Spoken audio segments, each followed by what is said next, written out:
Ngayong araw na ito ay may i-repair po tayong isang computer monitor. So ang problema nito is no power. So sa napansin nyo is bloated na yung kanyang mga kapasitor, yung 6 na kapasitor. So ang ginawa ko, kinuha ko yung value at nagbili ako. So this is worth 16 pesos only. So susubukan natin kung mapagana natin ito. So unang-una, so kinuha ko yung mga kapasitor na defective, yung mga bloated na mga kapasitor. Ayan. So matagal na akong hindi pa nakagawa nito, kasi more on computers and piso wifi yung nire-repair natin, which is kung may sira is replace talaga ng board. So ngayon is mag-try tayo ng ganitong electronics work, kung gagana pa ba yung ating kaalaman about electronics. So basic lang yung ating nalalaman about electronics, pero sana mapagana natin ito para makasave naman tayo ng pera.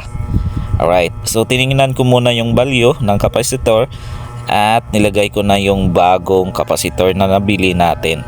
So ayan, hininang ko na at make sure lang sa paghihinang natin na hindi siya shorted, para pag walang problema pag test natin mamaya.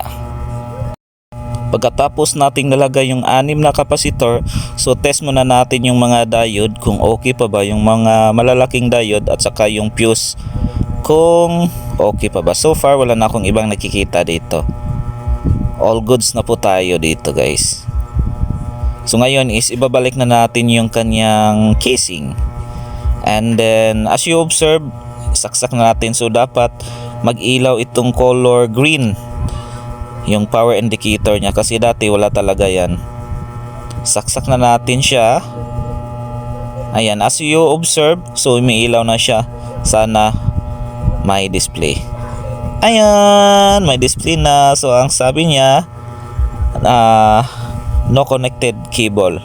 So ayan, itatry natin mamaya sa ating computer. Yun na siya. Binalik ko na yung kanyang pinaka-case talaga at ito na yung monitor. So salamat kasi nakasave tayo ng pera. Babus!